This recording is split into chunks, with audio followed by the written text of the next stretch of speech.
There we go. There I am. Now I can see myself, so I'm trusting that I'm here. Guess I'm here. Hello, everybody. How's everybody doing this Valentine's Day? Just, thought I would come on. Haven't been on in a while. I've actually been slowing down a little bit recently. And I think sometimes that's a good thing to do to kind of, take care of yourself and slow down and just check in with yourself and follow my own advice and things along those lines. So, here I am kind of back at it and just thought I would come on Valentine's Day because hey, it's a holiday that not everybody is going out and spending with a significant other. And I think on some levels it's not really fair in that particular case because it's a holiday that by the very nature of it it excludes some people. Includes many, but it excludes quite a lot of people. So I thought that I would come on and just have an astrology chat. So hello to everybody who's joining me. It's always good when I first come on when people actually say things so that I know that I'm not just talking to myself here, which is sometimes an interesting thing to do, but not always the most interesting. So those of you who have been here before, you kind of know how it goes a little bit. But for those of you who haven't, generally what I do is I come on and you're free to ask astrological questions, but let's clarify that statement. I don't really want people to go, I have this placement in my horoscope. What's the rest of my life going to be like? Okay. I'm not here to do free horoscope assessment because there's a few different reasons, right? Actually, the main one, believe it or not, is the very fact that just going by one or two or three planets in your horoscope and trying to tell you something about your life is me giving you like a 30% accurate assessment of something, which is not fair because then you go away, you take that in and think that things are going to turn out a certain way. But I can't give you an accurate assessment just based on a few things in your horoscope. I need to, look at things completely. The other reason is, hey, I do this professionally. So, that's the thing. But on that level, and on the fact that I do this professionally, I am offering a special Valentine's Day offer that is actually available until noon London time tomorrow. Okay. And I extended it because I recognized that I had forgotten to include the code for people to use. So it is extended until noon tomorrow. If you want to take advantage of that, you can do so through the link that you're going to see probably at the bottom of this video page underneath where it says 10% discount along with the code that's there. So anybody have any general astrological questions about how things work astrologically or specific things astrologically, but please do try to steer away from things in your horoscope. I know the energy lately has just really been through the roof. Working with Vedic astrology, I don't often get into the outer planets, but we have been having a Mars Uranus conjunction. So it's definitely been feeling it on this end. Don't know about anybody else on the other end. Please feel free to share your thoughts, ask any general astrological questions you might want to ask. And that's what I'm here for. Okay. But while we're waiting for people to kind of put a few questions in to the comment window over here. Oh, here we go.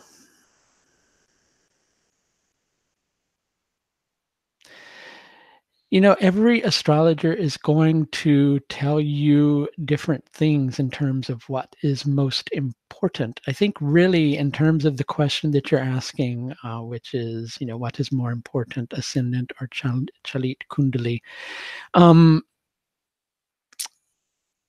Each astrologer is going to give you different opinions on different things. And really, it boils down to how you're wanting to look at things astrologically. right? So that's kind of, why don't you ask a better question than that? I'm not meaning to sound critical, but it's like, I guess the point that I'm trying to make is that's an answer that's going to be given by saying, well, gee, it really kind of depends on what you're wanting to look at and how you're wanting to approach the chart. Okay. All right. Mars, Anton G is being really funny, having a play on words with it's Uranus, not Uranus. Okay. So that's not, make any jokes about my anus. Okay. Anyway, back on topic and talking about astrology, please feel free to put any questions you might want to put over here. Good topics to talk about might be nakshatras. I can go on endlessly about nakshatras if you want to talk about that.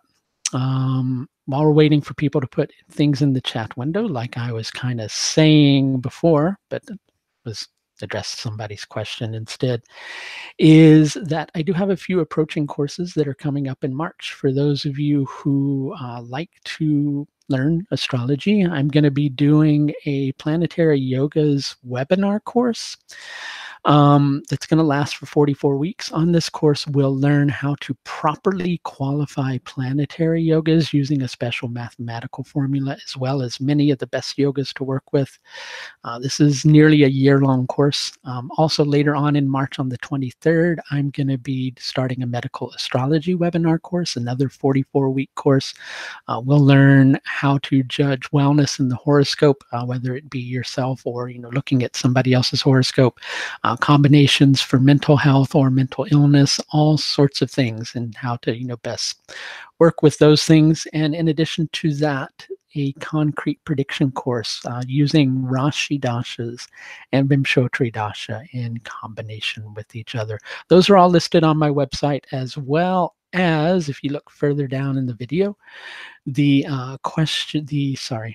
being distracted by people's questions, and somebody just typed question, so I said question, as well as my services page where you can schedule and get a 10% discount if you're interested. Okay. Can I go over Vedic and Western? Like, can someone be a different sun sign in each? Okay.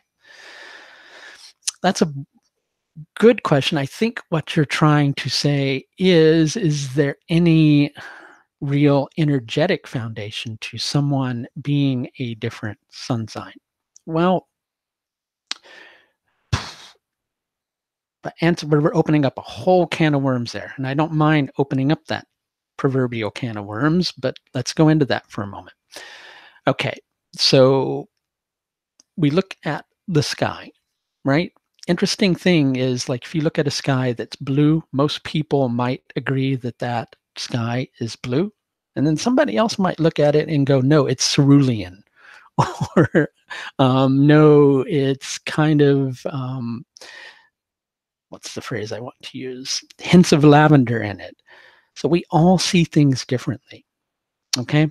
Many of us do, right? So different people can pick out different aspects of a planet. Okay. So astrological systems are ways of judging planets, ways of judging houses, ways of judging signs. So some people might use a sidereal zodiac. Some people might use a tropical zodiac. And I think it's good for us to kind of get over this concept, especially within the Vedic astrological community, of, oh, you're doing Western Vedic astrology. No, it's not. It's called using a tropical zodiac. It's not necessarily Western. And I think that there's a confusion with that, and a lot of people get confused with it. So there are different ways of calculating a zodiac, as I'm sure you know. Some people use a tropical system to calculate the zodiac. Some people use a sidereal system to calculate the zodiac. I don't want to go too deeply into this being right, that being wrong. I don't mind telling people what I use. I use a tropical zodiac with sidereal nakshatras. But it depends on how you view how the zodiac should be used, right? So, the tropical system, as I'm sure you know, really views the concept of the signs as being something different than the constellations. Sidereal zodiac tries to map the signs to the constellations and constantly creates an adjustment so that that happens, right? And I may be getting off topic with your particular question, but the point I'm trying to make is that it's a matter of judgment.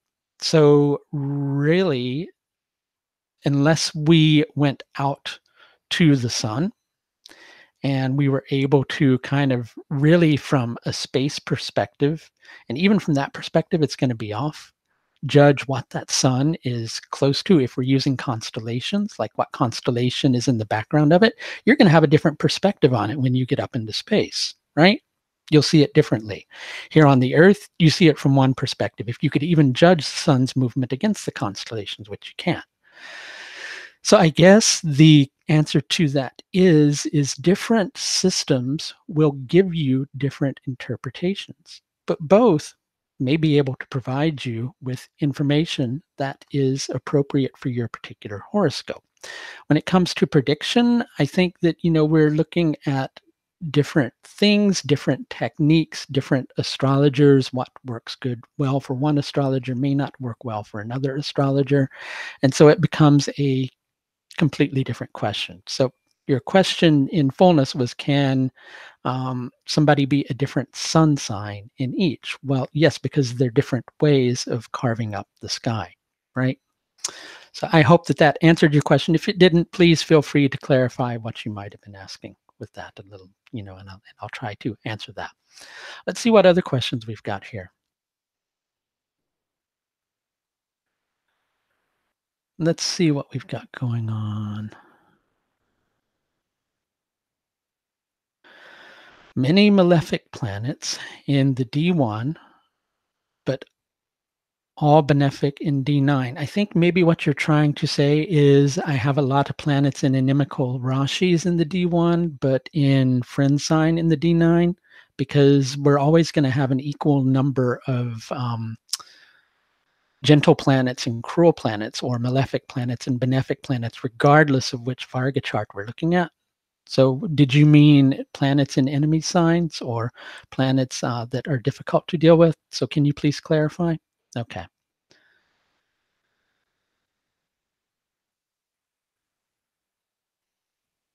What does the ascendant in transit mean in eighth house, then during birth in seventh house? What is the truth behind both? I'm not really sure what question you're asking. Okay. So the person who had asked many malefic planets in D1, okay, so they meant planets in friend signs or planets in better dignity. Okay.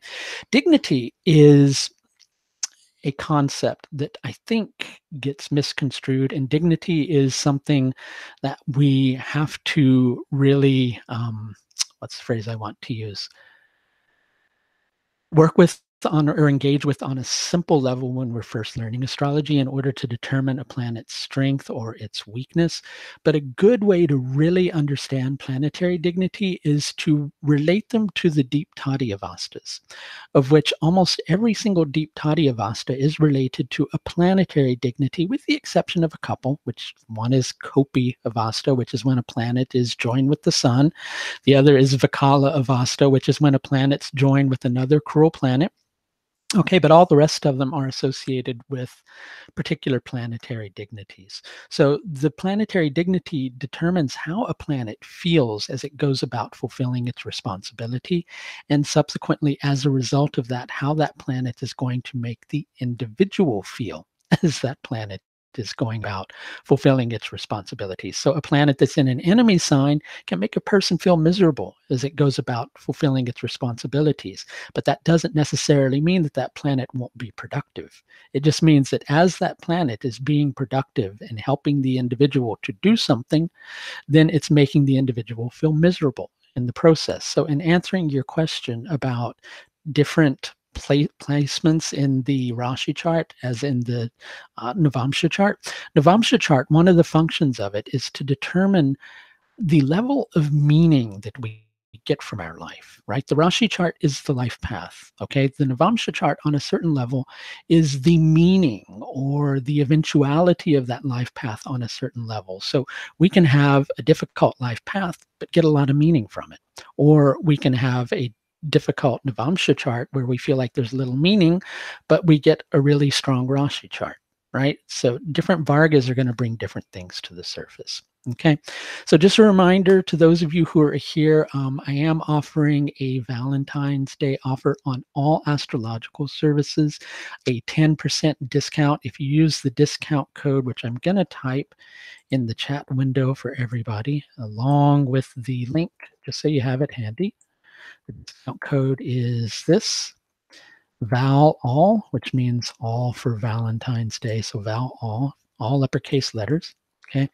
And here is the link to my services page if you want to schedule with me. Okay, let's see what other questions we have. Okay, so Ideen, can you clarify your question? What's my opinion on Bhavat Bhavam of 8th house, which is 3rd house, and moon placed in 3rd? Okay, so you need to clarify your question a little bit more. Okay.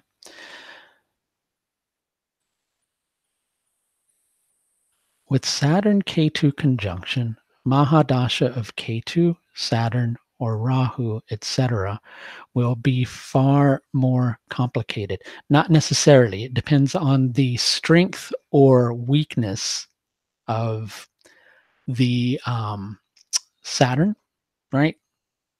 Like especially like if you had a K2 Saturn conjunction in Capricorn, that's not going to be as complicated of a K2 dasha or Rahu dasha, potentially because you've got a strong K2. Whereas if you had a debilitated Saturn, like if you had K2 and Saturn and Mars, that might get a little more tricky.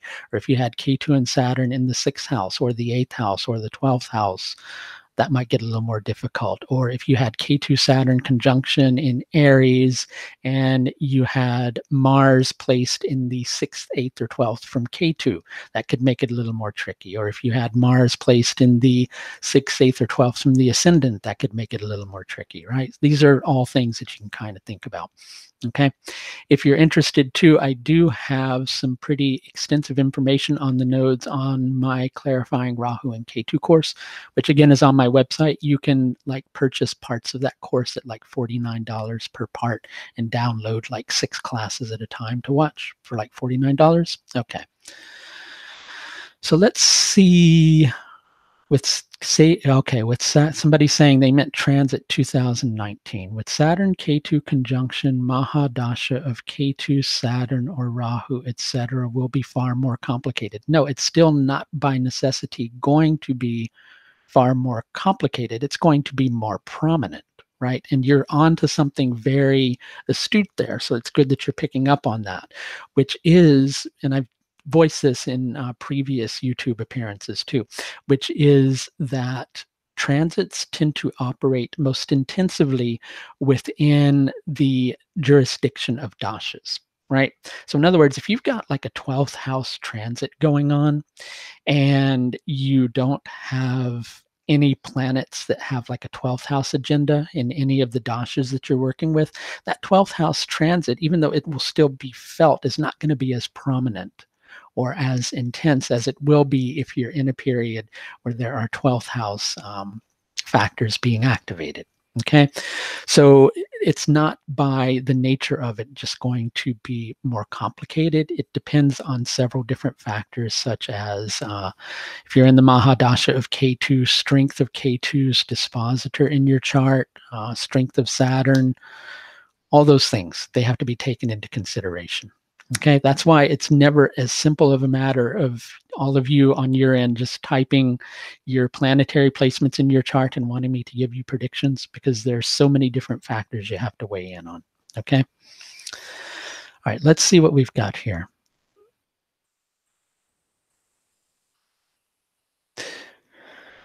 Somebody clarified their question and said, how does moon behave in the 3rd house, with the 3rd being the Bhavat Bhavam of the 8th house? Waxing or waning moon is one of the ways I have to answer that. If it's a waxing moon, then if there are other 8th house indications being activated by a dasha, right, then the moon, if it's a good strong moon, neutral dignity or above, and between either being in, like, I don't know how many of you know the Baladi Avastas, but either being in Bala or Kumara or Yuva Avasta, then that moon is going to, be very prominent and especially if the moon has like eighth house dignity with that, it can help to ease the blow of eighth house energy that's there. Okay. The moon isn't going to behave in the third house straight across the board in a specific way, right? If it's a waxing moon and it's neutral dignity or above, the way that it will behave is it will try to grow the results of the third house. If you're in probably a clear way to answer your question would be if you're in a dasha where eighth house factors are being activated, then it's going to connect to growing those eighth house factors as well, because it's growing above up bottom position. Aside from that, it's going to grow it too, but if you've got more third house factors prominent in your dasha, then it's going to come across more like third house factors than eighth house factors, right? So this is why I keep saying, aside, we're not talking about transits in your particular instance, but that's why I keep saying transits function most prominently within the context of dashas. And it's a similar thing in terms of planetary placements in your chart. It depends on what period you're in, right? If you're in the moon period and you've got like the Antardasha of the eighth lord, then that eighth energy is going to become more prominent, right? So there's all sorts of factors you have to weigh in on. And I know you probably want a simple answer, and I gave you a really complicated one. Okay. Let's see. Right. Somebody's asking, somebody said waxing. Waxing moons grow things, but if they're in an enemy sign or below, they create a lot of frustration as they're trying to grow it because the person feels miserable as they're trying to make those things happen. Okay. Okay, so just a reminder, probably got another 10 minutes I can stay on, but just a reminder, Valentine's Day special on my site. If you want to schedule an astrological consultation with me, several different levels, 10% off if you schedule before noon London time tomorrow. Okay, and all you have to do is use the discount code VALALL, which I'll type into the chat window, and go to the page, which I'm going to type here, which is my astrological services page. And if you want to, you can sign up for one of my courses, either by trimester or like in full. Okay. Can I ask a question? If malefic dasha comes, but it is benefic in D9 and other charts. Okay, right. So let's think of it this way. Rashi chart is considered the main birth chart, but it in itself is a Varga chart. It's a divisional chart. Okay, it's the divisional chart that relates to the life path, where the individual is moving the energy of their life path, right? What's happening in their life path. All the different Varga charts are a division of that Rashi chart. You can kind of think of them as an eventuality, but equally a different energy tone than the Rashi chart. So for instance, Rashi chart, main life path, okay? And then the Hora chart, which on a certain level we can look at for meeting our needs, being able to pay the bills, having good liquid assets coming in, right? So we might look at the Rashi chart and see a difficult second lord, right? Or some difficulties going on with the second house in general during a dasha. And so you're saying a malefic dasha. So I think by what you mean by that is a difficult dasha. I don't know if you necessarily mean a malefic planet, right? So let's get clear on that too. Malefic planets can't be a benefic in the D9, right? So I think what you're trying to say is difficult dasha in the Rashi, but simple dasha in the Navamsha, right? So going back to the particular circumstance I was talking about. So if you have difficult second house factors going on in the Rashi chart and you're in that dasha, but you go into the Hora chart and that same planet has some easy conditions in the Hora chart, then on a certain level, things are going to flow better financially for the person. But overall, on their life path, which is in the Rashi chart, they're not going to feel like it's that great. So that's the difference there. Things are actually going good, but the person feels like it doesn't benefit their overall life. So you can have, good money coming in, but it may not necessarily benefit your life. And so you feel like, wow, I made a lot of money during that time, but it didn't really make my life better or feel like I had all the resources that I needed at that particular time. Sadly enough, and when we're looking at astrology and trying to analyze astrology as a science, we like seeing all these black and white things. But consciousness is not black and white. It's like, technicolor, right? Shades of gray, shades of pink, blue, orange, any other color you might want to think about. There's all these different complications that are there. Now, the Varga charts are actually a really wonderful system because they help you to understand all those different complications. But when you're first trying to interpret things, it gets a little confusing. And so it would be a similar thing with the Navamsha chart. You can be in the dasha of a difficult planet in terms of your Rashi chart, but it's strong and positive in your Navamsha chart. Well, that means sure, overall in your life you might feel like things are difficult, but in your Navamsha chart you're going, okay, well, whatever that planet deals with in the Navamsha chart, I found a lot of meaning in that particular area of my life, even though my life was horrible. Okay, that's kind of how that works. Let's see what else we've got here. Do we see conjunctions in D9-2 or just the strength of planets? Okay, well, let's define terminology. Okay, so there's the terminology of a conjunction as an aspect, right? Or a type of aspect, which is when you look up in the sky, seeing two planets close to each other. That's a conjunction. That's an astronomical factor. Okay. Now, sometimes, dependent upon how close those planets are, they will create a technical conjunction in the Varga chart as well. Or, like in the D9, they'll create a technical conjunction as well. Technically, it's not really a conjunction. But what you can say is both of these planets are in this Rashi. So they're kind of with each other, and they will tend to function energetically like a conjunction, but technically it's not a real conjunction, because if you're looking at that in the Navamsha chart, if you look up in the sky, those planets may not be right next to each other, right? Chances are, they are going to be, because, the more, but not always, right? Because the finer tuned the divisional charts get, the less the astronomical anomalies of the Rashi chart, which contains the astronomy of the chart, get reflected in the Vargas. Okay, that's why on a certain level, if you're working with the Varga charts, you should really steer away from planetary aspects and instead focus on Rashi aspects. Okay, because the Varga charts are just a division of the Rashi chart, and the same astronomical factors that are in the Rashi chart, like Jupiter aspecting by planetary aspect a planet, may not be reflected in the Varga chart. Okay, even though you might, and vice versa. Like if you look at a Varga chart and you go, oh, Jupiter's casting its fifth aspect on this planet. Well, not really, because if you look at it and you judge strength of aspects in the Parashara type of way, which is on a scale of 0 to 60, right? You might look and Jupiter's giving like, a minute, like 4-point aspect to a planet.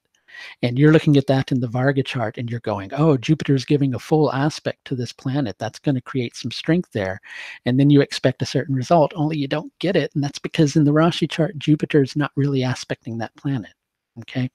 So in answering your question purely, you can kind of judge two planets together in the same Rashi like a conjunction because they're sharing the same Rashi.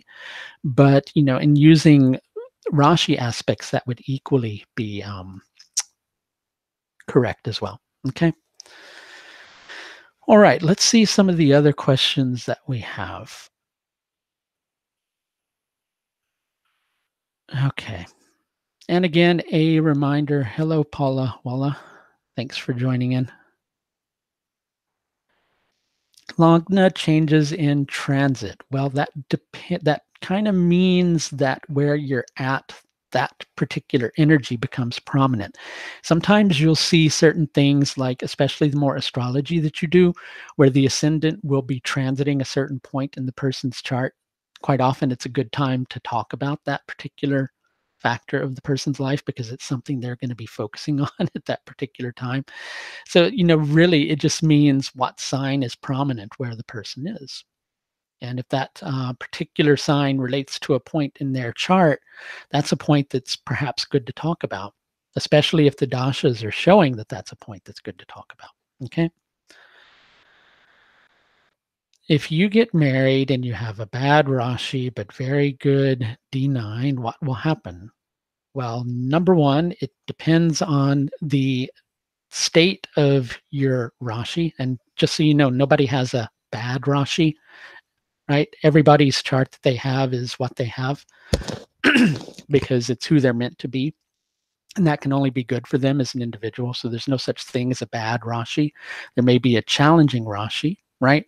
And there's not necessarily such a good thing as a good D9 chart because, you can have a good D9 chart and have a lot of things that bring meaning in your life, but meaning may not be important to you because you go, oh, I'm somebody who just wants to focus on a lot of concrete gain, right? So it's kind of two different things, and you got to really think about all those things. So if you get married and you have a difficult Rashi, but a very good D9, and answering that question and how I think you're trying to convey the spirit of it, well, you'll be able to commit to the relationship. You may find that you get a lot of meaning from the relationship, but overall, it may impact your life or your path in life in a poor manner. It may be somebody that's difficult for your life, but you get a lot of meaning from the relationship and you're able to commit to the person, right? That's generally how that works. Okay, let's see some other questions here.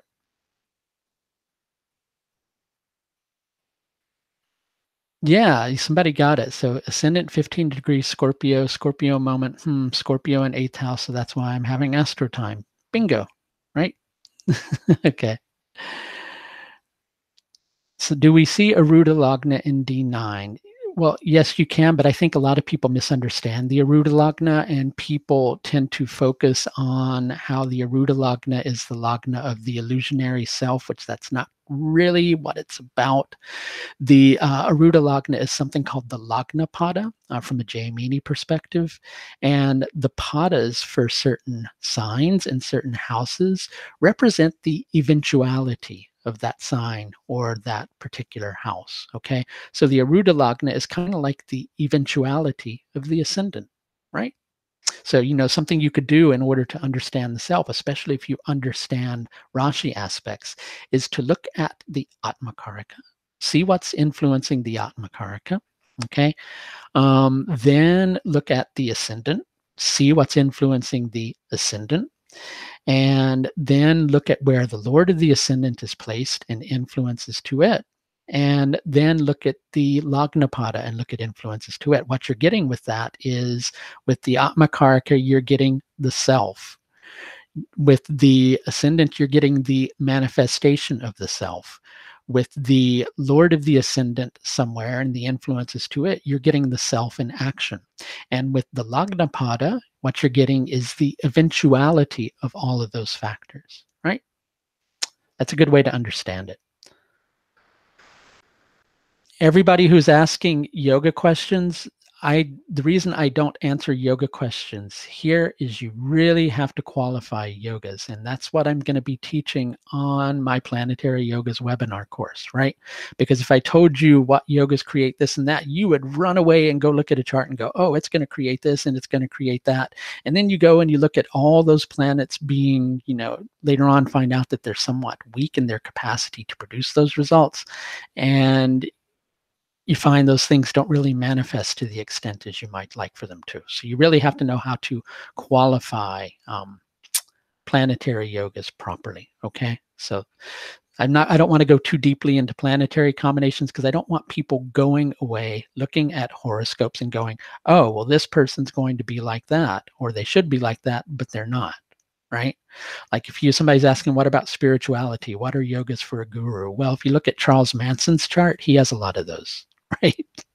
But he ended up in jail. So moksha yogas can equally create like somebody ending up in jail, right? Because they're the same type of things, 12th house factors. So you have to kind of take a lot of those things into consideration. I never got a clear answer for this ascendant transit versus ascendant birth. I'm not understanding your question. That's why you're not getting a clear answer. So feel free to email me through the website and try to voice your question a little more clearly in terms of the context of why you're asking it and what the focus of your question is. And I may be able to answer you more clearly. Okay. The fact of the matter is, when we ask broad questions, then generally we can only get broad answers. Okay. Because astrology, again, it's not always cut and dried. There's always complexities. And I want to be able to give people as detailed answers as possible. Okay.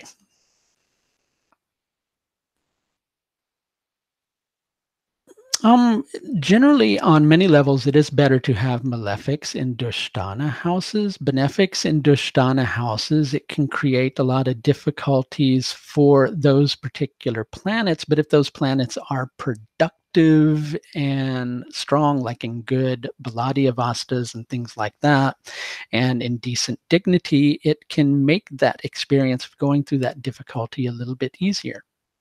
Okay, Trim Shamsha chart is the chart of fatalities, and it's best used to judge health. And good segue, if you want to, I'm doing a medical astrology webinar course, which starts on the 23rd of March. Okay, so I'm going to have to go because I'm running out of time on this end. So just a reminder to everyone, if you want to book an astrological consultation with me, which I can on that level go a little more into depth with your chart because I'm actually looking at your chart, not just 2 or 3 planet combinations in your chart, then you can do so at the link that I just posted in the video comments section. And I will also post the discount code. This is valid until noon tomorrow. Thanks everybody for coming to watch. Sorry I didn't have more time tonight.